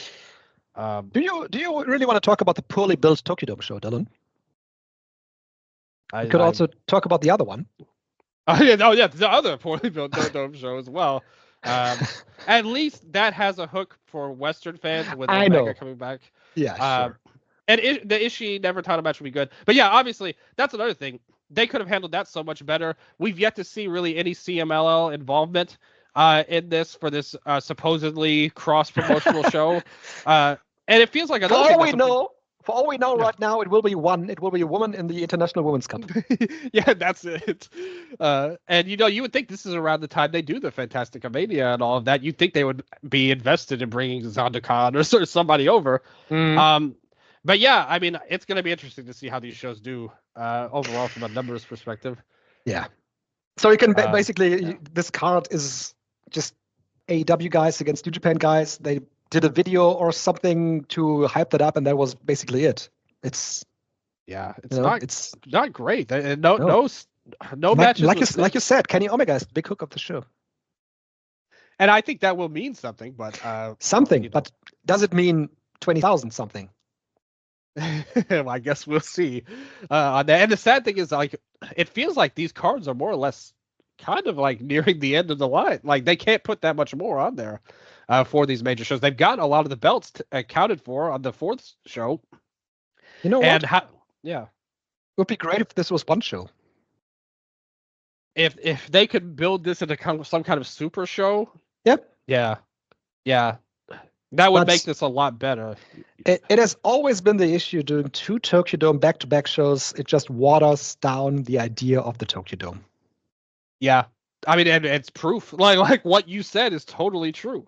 Overall, we'll see how it goes. They've still got a month to build up whatever the main event is. Naito and Hiromu and the title match and all of that. And the sad thing is, Strigga, when I look at this, especially the fourth show, like let's leave Wrestle Dynasty out of it right now. This feels like this may be the best they could do, actually. Like it doesn't seem like there's a lot of options that would have been, oh, what if they had done this? Like this would have been so much better. I'm not seeing that when I look at this company right now. The only thing I would say was different would be I wish Oiwa was in a bigger spot. But that's literally all I can think of. It is. It surely is.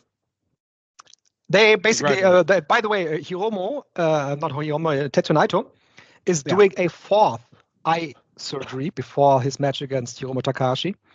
And I believe they had said before that they can only do that surgery 3 times.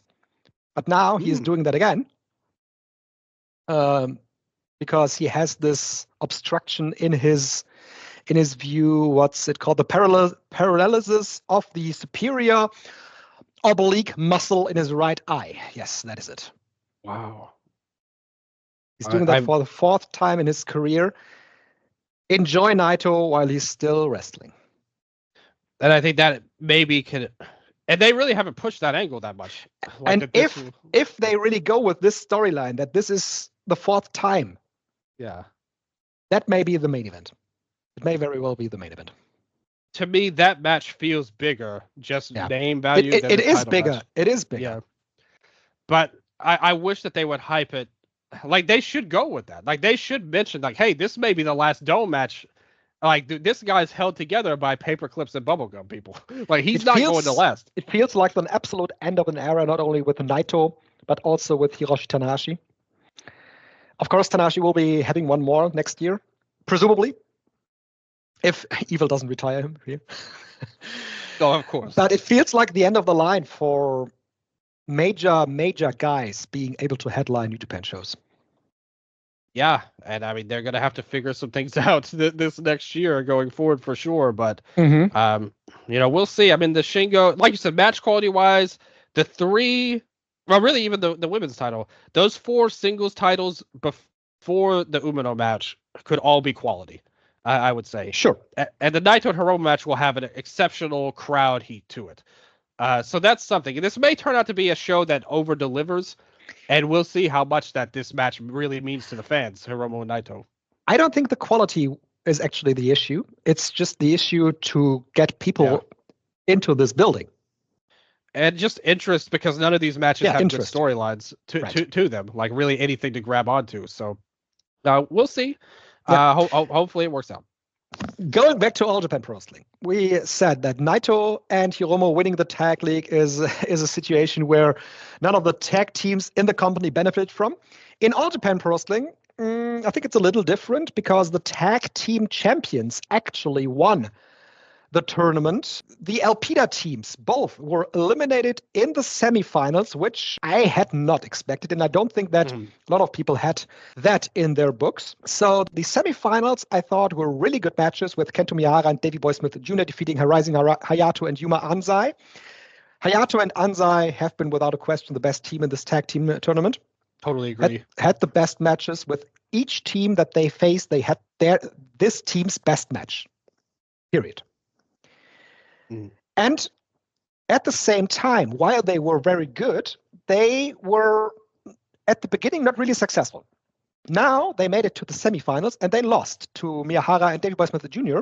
And they are telling the story that while they are a good team, there is some issues with their teamwork.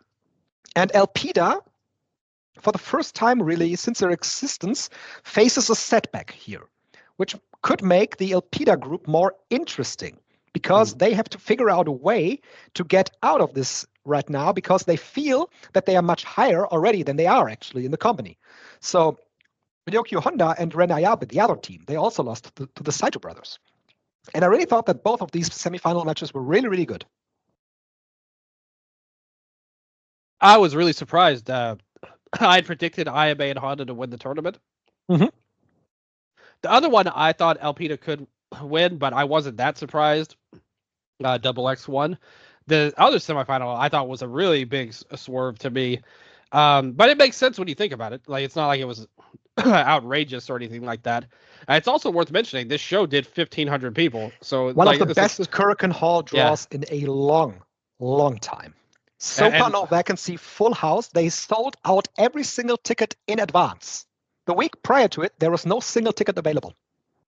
And that shows you that this tour ultimately was successful. And I think you have to put a lot of credit on the winners of the tournament for that. I think that they've really grown to be big-time draws for this There's company. no question that these two guys are the dudes in All Japan Pro Wrestling right now.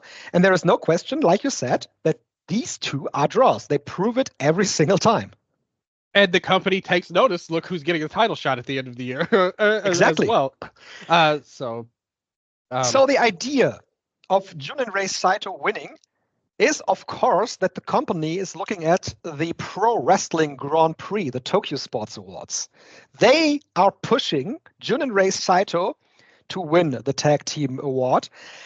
And the Saitos themselves have been talking about that they want to win the MVP award as a tag team for the first time in history. Okay. I don't think that's happening.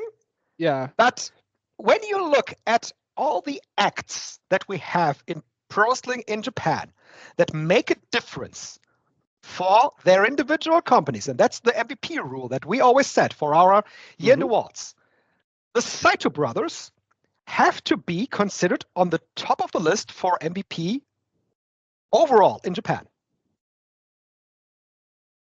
Yeah, I mean, it's a cool statement to make. I don't think that I don't want to count votes for that in our awards. Like, no, me neither. It's an individual award. I know that. Exactly. Like that. I just want to state that right now, like that we're going to like get ahead of that before anybody wants to do that. But if you were to do that, I think if you were opening it up to an act award, I think that they're, like you said, right up there with anybody in terms of difference makers, which we've seen. Again, the company tells you that. They prove it every single time with their performances. The fans tell you that. That shows you how important they are to the company, and they're going to be big-time main eventers. And All Japan deserves a lot of credit for successfully taking this act that everybody only saw as a tag team, and successfully building two single stars at the same time while keeping them as a tag team. And that is what we see in their tag matches, what we have seen this tag league.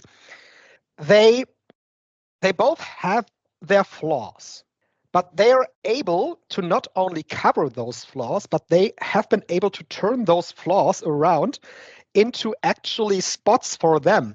Just take Jun Saito sometimes just being unable to open his hair. He has turned that into an act of his matches. Or just look at Rei Saito throwing around laps. That sometimes looks goofy, but he also made that part of his act. We saw that here against Davey Boy Smith Jr. He really beat this guy with two chops of his bare hand right in the face in this match, in the final. So everything that they do with a purpose. They created this great act for themselves that is so over with the fans, so over with the company, they not only won the tag league as champions, undefeated, first team in the history of this tournament, and that dates back to the 70s. First team that wins this tournament without a single loss. And that is a statement. They went over Kento and Davey Boy Smith Jr. Kento Miyahara has been winning a lot of matches for this team. And so he could be right there next to challenge Davey Boy Smith Jr. after Jun Saito goes against Davey Boy, because they could, of course, go with Jun Saito as champion, but I would not have them be. I would not have them. Would I not? That's the question. Would I not? The train of thought that I just had was that I would have them drop the tag title before one of them wins the Triple Crown. Mm-hmm. But if you're really pushing them hard, Jun Saito wins the Triple Crown. Well, I think that there's upside to that, to be honest with you. You know, if this end of the year show does a big advance number of tickets, it does. I think you have to. It does. I was checking for tickets, and for each category, it says that there are only a few left. And I think you have to take that into consideration then. Like, to me, it's with all due respect, I don't think Davey Boy is the one making this happen. I think the fans are into the Saitos. They want to see a chance. And I feel like maybe they believe there is a chance for a title change here. So I'd be up for it, for sure. Davey Boy, to me, there's just not a lot there with him as champion. No, he's very interesting as champion now. Yeah, like I really don't have any interest. See, so there were tickets on sale for 30,000 yen. That's a premium seat. That's already sold out. Special ringside is sold out. Ringside, few available. First floor is sold out. And for everything else, they still have the less expensive tickets. They are still available. But for all of those that are a little bit more expensive, they are either sold out or only a few left for the show. I know one thing, Strig. If we can use our inside sources to get you a ticket to this hot show, if he wins this title, I want to see you rocking out to Dream Warriors when that happens. I will be struggling to open my hair as well, like Jun Saito, and I will be headbanging along. And we all want to see that for sure. So I'm all for it. Like I said, I think it's a good call. I didn't really expect it for sure, but I'm totally fine with it.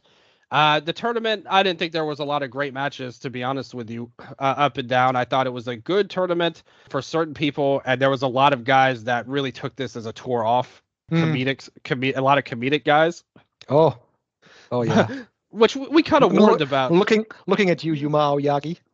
Well, yeah, obviously he's near the top of the list. And this kind of proves to what I was talking about before, about how this company has so many goofy guys in it. And it's unfortunate in some ways because somebody like him could be the top star of the company, but instead he did this stuff.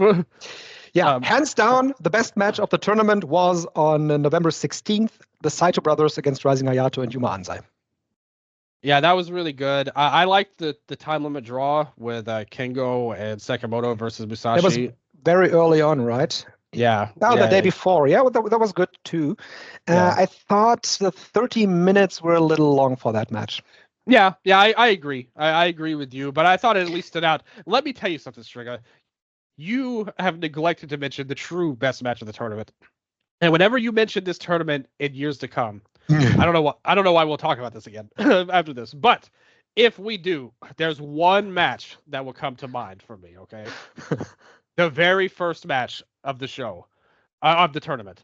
Unquestionably, the absolute best Jiro match that has ever happened. Cyrus and Hartley Jackson versus Jiro and Seigo Tachibana. I'm being 100% serious, by the way. That match was so damn great. That ruled. Yeah. And if you take it in there, like match of the year sounds a little dramatic because it's listed as 3 minutes, like a match of the year level match. But I honestly thought that was one of the best and most memorable matches in All Japan this entire year, if you count the entirety of the situation, where they started off with everybody coming out for the opening ceremony, which I'm always a big fan of. You have all the teams, and it's cool. Suddenly, it devolves into a huge brawl with everyone. Yes. And the first two teams end up coming together, Hartley and Cyrus versus Jiro and Seigo.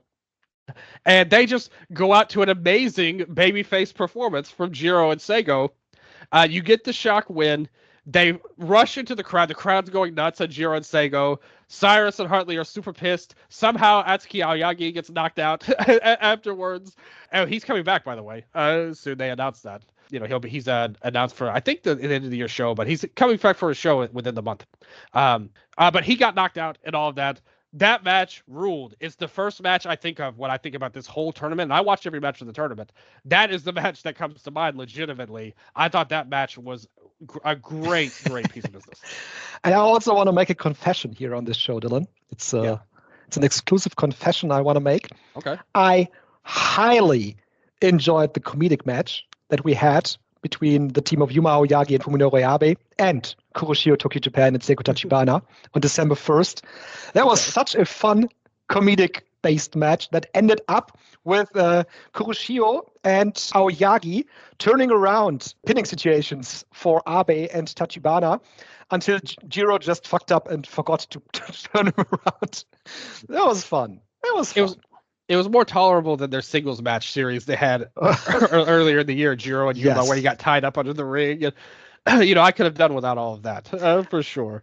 Also, one of the better matches of the recent shows, I thought, was Rising Hayato and Yuma Anzai against Daisuke Sekimoto and Kengo Mashimo. That was good. Eliminated Sekimoto and Mashimo. Big win for Yuma Anzai, pinning Kengo Mashimo. Very disappointed to see my original hope, my fan pick, Kengo and Daisuke, unfortunately take the fall. But I kind of figured it was, I didn't think they were going to win. But they respected them, though. Like, they showed them good respect. There were a couple of matches where I don't even know if Sekimoto tagged in on some of their tags. Taking the night off. That's kind of my issue with this tournament. There was some good stuff. But a lot of it felt like, okay, we've got 10 house shows in a row, and we're going to put that level of effort. And some guys, Anzai put in, and Hayato put in max effort, and that's why they were the best team, because they tried hard on every show. But there were other guys that were taking some nights off, if we're being fair. Yeah, I sure skipped the match between Hikaru Sato and Yuko Miyamoto on one side and Hideki Suzuki and Suwama on the other one. After I saw that it ended in a double countout, I said, nope, not doing that. Yeah, Sato and Miyamoto and Hideki and Suwama, they didn't offer anything. The opening match was pretty good with Hideki and Suwama. They were the main event. That was a pretty good match, and I was really disappointed. They were in the main event. Of course they will. They will win. Well, I was very disappointed. Before we get to Mike D, I was very disappointed Seigo lost the belt to Miyamoto. I mean, listen, Miyamoto, he's a classic indie guy. I respect him, love his team, but I don't think that with Kodaka in the past, But I don't know what he adds at this point over Seiko. I actually thought the match was really good. I really liked it was a good Miyamoto. Match. And what I took this as is when Suwama was out injured, Yuko Miyamoto took his place, and he basically earned a job in All Japan Pro Wrestling through that. So that basically was the company saying, yes, we value you. You came in, helped us out. Here's the title. And why not? I mean, he's a good worker. Yeah. I don't have anything against him. It's the Gaora TV title. Yeah, and that's true. I thought Seigo had a great year this year around that title. Absolutely. I hope he moves up to the heavyweights now and could be in the Champion Carnival next year, which I called for this year already. Gaora TV title match on the final night, really good. 15 minutes of good action between Miyamoto and Tachibana. Yep. Ended up, Miyamoto is still able to do this gorgeous moonsault press. It looks great. He's always been good, like kind of an undervalued guy, because Kodaka was kind of the star of their team for a long time. But he's always been good. Mike D, his first tour of All Japan Pro Wrestling, I think when he did stuff individually, the crowd was behind him. But what a weird act it was with teaming with Makoto Oishi, while Oishi was somehow part of the Saito brothers now, while Mike D was not. It felt like he was completely left on his own by Makoto Oishi. It felt like a lame duck partner for Mike D. Not a good first tour for him, I thought. I mean, like I said, he got over to the crowd when he did stuff, but other than that, not much. I mean, that first couple of shows, I thought he really stood out. When he was going through his act, doing his high flying stuff. That was cool. As time went along, we saw him kind of there was the part where he slipped off the ropes that time and tried to. Yeah, he always does that. This is part of his act. It's just part of him. I feel bad because Yannick is like the biggest Mike D hater, I think, that's possible. When we did our review on the Patreon, he was very annoyed by Mike D. But I always thought about him. I thought about his dad. I wanted him to be there, like you told me. Yeah, he was not there. Oh, Yeah. yeah. Yes, unfortunately for him. I'm wondering when Aigle LeBlanc is coming back because we're expecting him to go to Japan again. He finished up with a WXW recently. That's at least our impression. So we're expecting him to be back for the juniors as well. So we may look at the next coming shows for All Japan Pro Wrestling here at the end of the show, Dylan. It's not much that we have, but some matches have been announced. I'm just checking as we speak if they have announced more matches for December 31st. Let me see. I don't think they have, so we'll be going with the ones that they announced. Atsuki Aoyagi is making his return on the 31st at Zenichi New Year's Eve 2024 on the 31st in Yoyogi National Stadium number 2. No match announced for him as we speak. I presume that they will be doing the All Japan 6-man tag team title match at the show, which will be Hokuto Omori, Kuma Arashi, and Cyrus against Yuma Aoyagi, Hikaru Sato, and Fuminori Abe.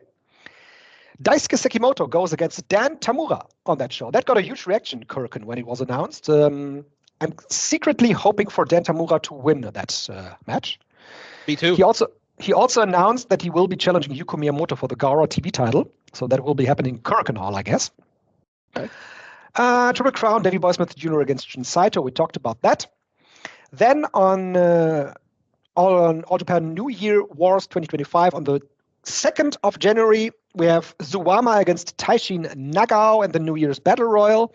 And the day thereafter in Kurken as well, Yuma Anzai versus Shotaro Ashino in a singles match.